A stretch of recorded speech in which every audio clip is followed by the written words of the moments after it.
Instagram post that I saw on One Neg Lakai, your Instagram. It says, a lot of us fault our Haitian parents for not understanding our traumas, but have we, their children, who sometimes think we know better in this current society, who cares a lot about mental health, understand their traumas?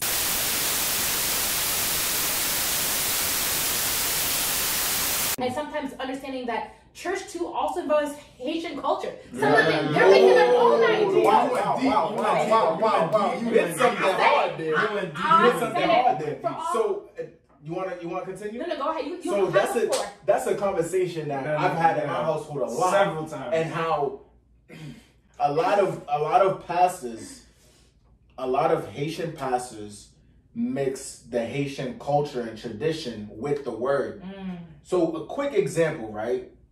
It's almost like, and I asked, we've had a lot of discussion at home. You know, we've been, during this quarantine, we've been doing a lot of praying as a family, you know, Bible study, you know, getting more involved in the word and understanding what's being said. Beautiful. In Creole at that, in the Creole Bible. Yeah, so Creole Bible. You know, it's very easy to understand. You know, the Creole hits different. Yeah, it hits different.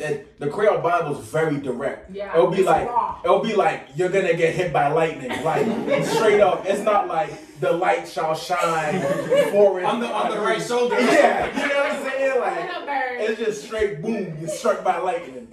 So one thing that I've always questioned is like, so I could say me growing up in a Haitian church, the youth, we'd be like, yo, like that don't make sense. Like why we gotta do that? But the moment you rebel, or you question, don't say rebel, just say question. Yeah, there you go. The You're moment you question, Christ, you don't want God in your life. Yeah, or they suppress you, and that's why you see. This leads into another thing. That's why you see a lot of Haitian people leave the Haitian church, and they go to other churches, American churches. And when you go to the American church, it's very different. Your eyes get opened. You're like, wow. You know what I'm saying? Like there's a world outside of my bubble. Right. Like these people are just, hi, how are you? It's good to see you today. Hope you enjoy the service. It's not, what are you wearing? What is this you're wearing? Or giving a side eye. Or yeah, you know? Or like the thing I told you, like before we recorded, like I was telling them I saw something on Twitter, and it was like a Haitian trauma thread,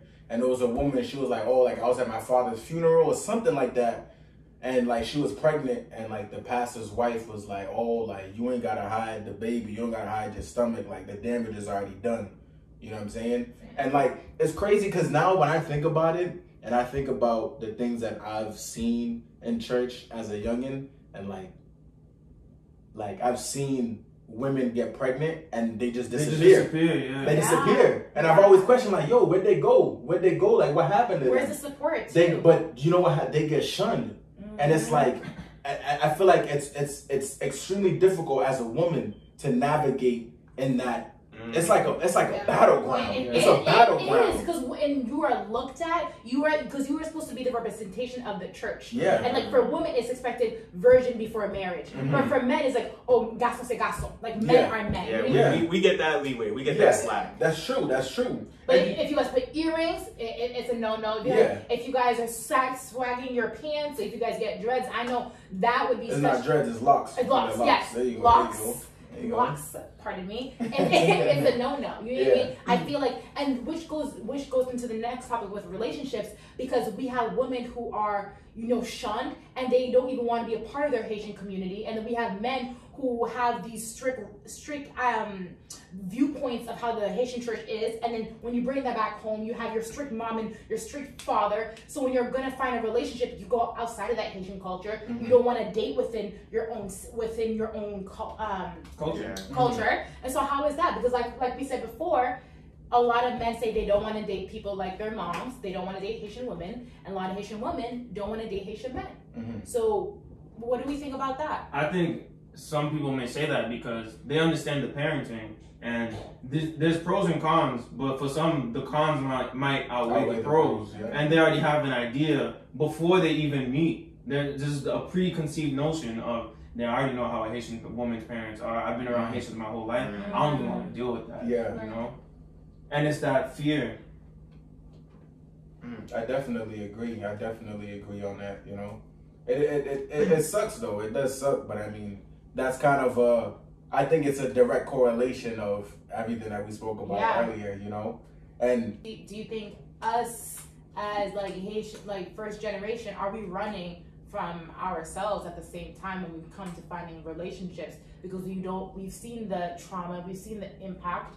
Are we finding closure and peace in other cultures to break the cycle? Is that how we're viewing to break the cycle rather than finding it with another Haitian person, first generation? I think all avenues are being explored to break the cycle. You know, some people are seeing and my way out is outside of my culture, and other people are being like Steven and me and my brothers, like we're all in different places, but like we know how we want to raise our children, which is different than the way that our culture currently does it. You know, there's other ways people will adopt, you know what I mean? Like, you know, so I think there's plenty of ways to go about it, but at the end of the day, we have to recognize our trauma first. Because if you don't recognize your trauma, then you don't know who you're passing your trauma to. Yes. You know what I mean? Like we haven't even discussed this, but like it's kind of off topic, but like, you know, men and women who have daddy issues in the Haitian community, because we know the stereotype around Haitian men. You know what I mean? And so a lot of people grow up without their fathers. Or having fathers with multiple families. As they say. You know what I mean? And that's a tough thing. And even for, you know, growing up without a mother. So, like, our Haitian parents, they have no idea how crazy they drive us. Like, they don't know, like, we all know there are some, as we were growing up, there was some very rebellious Haitian kids. In church, outside of church, whatever. And, like, we were nothing like that. Nothing. Like yeah, none we don't of get praised. Nothing at all. They'll praise us to other people. Right. Yeah, but not they'll be like, oh, petit moins fait des grilles, oui.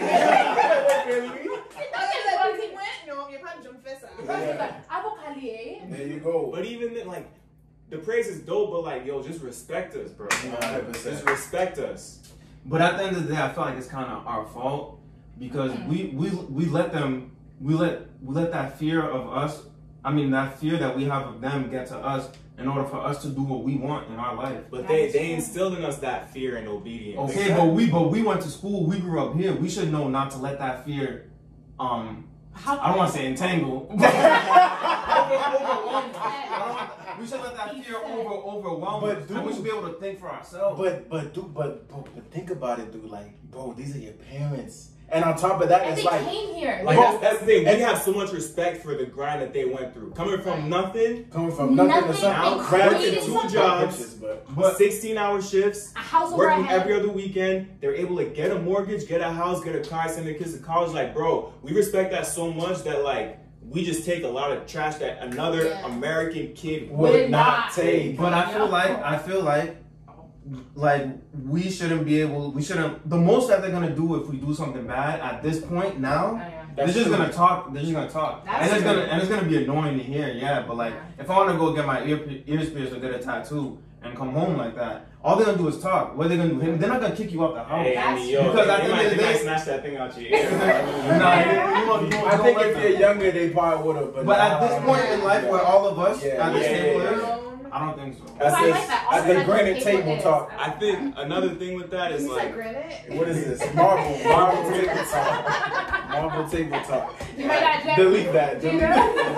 I guess this is something I'm working on for myself. Like me personally, I struggle with like making my parents proud. Like I don't want to do anything that's gonna make them be disappointed in me, right? Like that's always been a thing growing up. Like, yo, make me proud, make me proud. Like I'm sending you to do this. Like come back and, you know, do me good. Do good by what I'm trying to do for you. And so like I have so much respect in that. Like I put so much value in that like I'm not gonna go out and do something they don't want to do. Even if I want to do it, I'm not necessarily gonna go and do it because I don't want to disappoint them. I have a question. Let me finish my thought real quick. And when I'm working on this for years. The thing is like I have to start living my life for me and not for them. So I have to be okay with them being disappointed in me and the decisions that I make.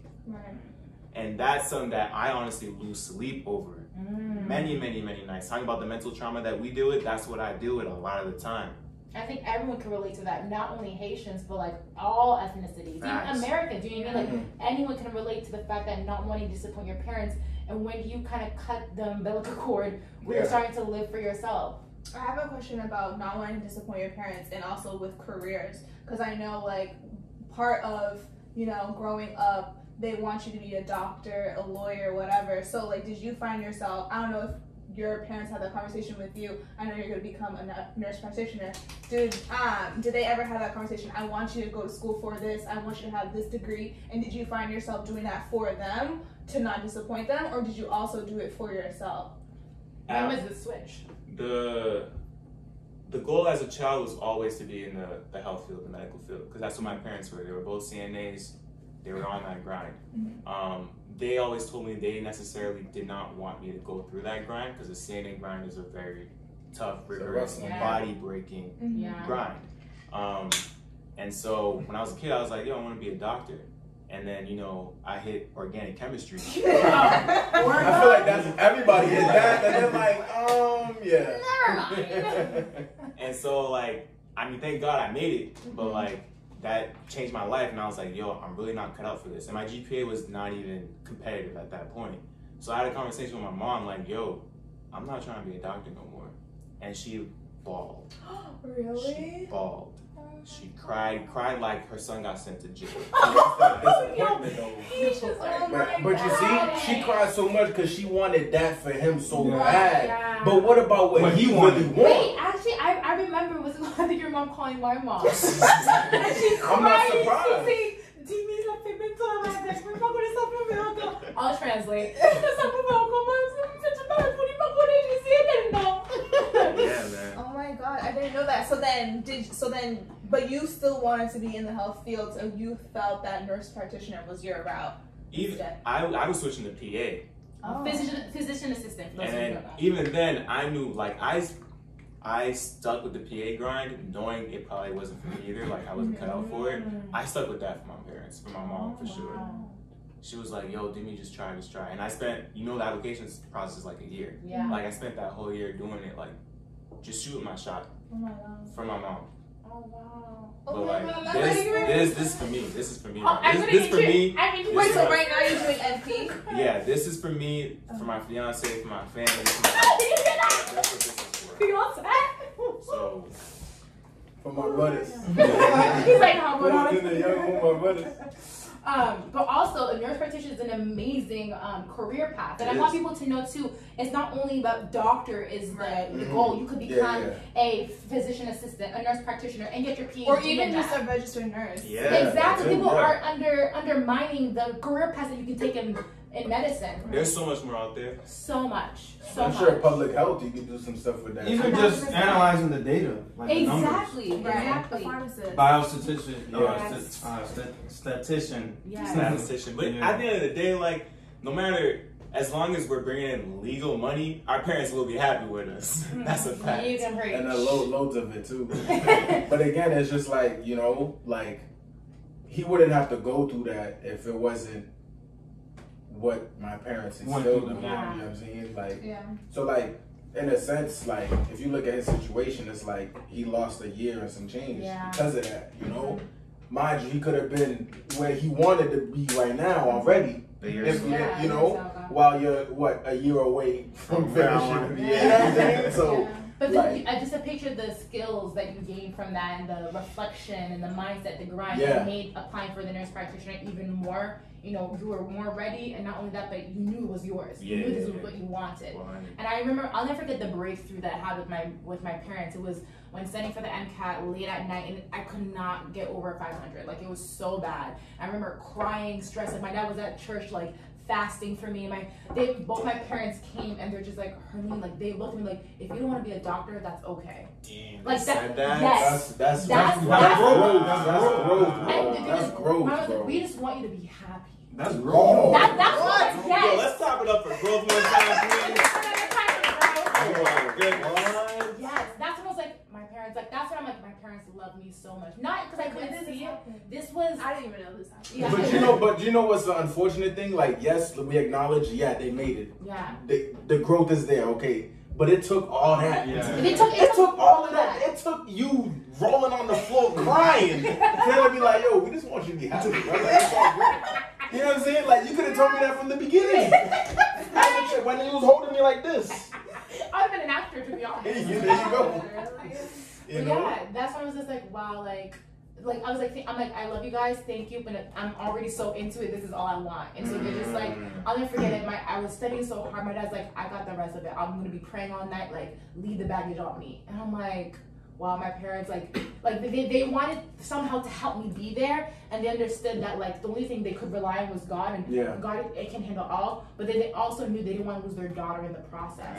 So I think after everything we've talked about, we've understand the trauma, we understand how we interact, but when that breakthrough is there, it's to like cherish that moment, is to understand that everything that they've done is out of love, and now how do we break that cycle? And it's just, or how do we show love in another way? Exactly. Yeah, how do we show love to them? Love languages. Yeah, their Haitian love language is different.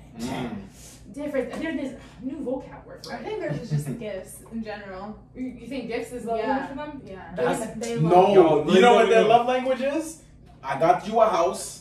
I put you in school. That's gift. I brought you to church. I introduced you to God. You know what I'm saying? I love you. I showed you. I love you. You know Was what I'm that a saying? choice? You know what I'm saying? I mean, I can't say that's for me personally, but like, like the stigma that's there is like, you know, like I'm in the house, like, I love you. That's enough. Yeah. To the point where sometimes you might not even hear I love you like that. Yes, my dad now, like, yeah. And that's something that That's me and my true. brothers have, bro, literally, you look at men in society, you're not supposed to be emotional. No. You're not supposed to, not whatever, supposed to all cry. that toxic masculinity. I need to be this macho man, whatever. Whatever, that's y'all. Me, I tell my brothers all the time, it'll be a random day, random moment, I just get home. Yo, let me get a hug, bro. I love you, Max. That's it. I You know what I'm tried to do it to saying? my sisters, they don't want it. You know what I'm saying? Because at the end of the day, bro, like, you really never know when it's your last time seeing that person. You know what I'm saying? So it's like, yo, I remember, bro, I was in 5th grade, bro, and my 5th grade teacher, she was like, yo, if there's one thing you want to learn out of my class, just always say goodnight to your parents, because you never know when they're gone. Like, say goodnight and I love you. She said that. Miss Murphy. Miss Murphy. From the If jump. you're watching, You know what I'm saying? So like, yo, you know, that's something I try to adopt. That's something I try to adopt and think, you know. But like, again, it's like sometimes, again, they probably, you got to look at where our parents came from. And that's another thing too, like why people have kids. And I feel like in Haiti, they probably have kids, you know, you got all this land. It's like, let me just, and Not out in the country. Yeah, in the country, because our parents are from the country for the most part, you know? So like, let me just have another, and not in this direct mindset, but like, let me just have another kid so they can help out on the field. You know what I'm saying? Like, so it's like, yo, do you really love that child? Or are they just there for Or are they just there so you can use them? Exactly. So then it's like property. In a sense, back to the slavery thing I was saying, right? yeah, I mean, So it now, all trickles down. so now, like, our parents probably didn't grow up with their parents saying, you know, "I love you." No, You know, so yeah, like, they can't transmute that over to us, you know. And one thing I want to say, like, a lot of times our parents were sent at like 8 or 10 to go to the capital to learn. They didn't have that mother-father loving figure. I know my dad, he was sent when he was 8 to live with another family to go to school in the capital, because, you know, we were from the South. And so they wanted an education. And so he was, you know, like 5 years at this house, another 10 years there. He knew his parents, my grandmother's love, by sending money, you know, and the respect that she had, the grind, the business, you know, and her bringing him to, you know, church, like you said, like, their love language is, I'm going to bring you to these type of avenues, and that's how I'm showing you that I love you, but I'm not going to say those words. I'm not going to coddle you. I'm not going to hold your hand. I'm going to send you off, and I love you from afar. Do your best. Sending you with love. Yeah, and a couple of money, some good along the way. You know, so. But This was great, guys. I feel like I learned a lot from you all. I feel like this was an interesting, dope conversation. But also having a conversation is a way, not only growth, but a way to break the cycle, you know? Yeah. What they say, break the yoke? No? The chains? Break the chain, yeah. Break the chain, yes. Yeah. Yes, I think. Any last thoughts, guys, before we end?